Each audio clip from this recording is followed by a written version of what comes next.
Evet, bu gördüğünüz küpek papatyası. E, Tek yıllık geniş yapraklı ottur.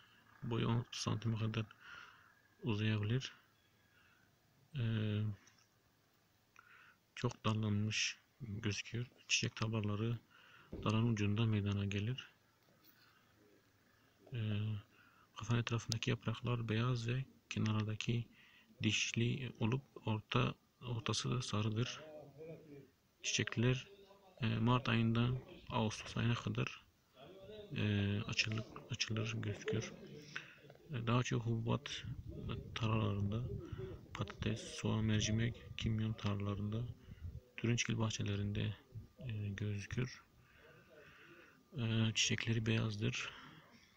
E, Yaprakları daha doğrusu beyazdır. Çiçekleri orta kısmı sarıdır. Boylanır.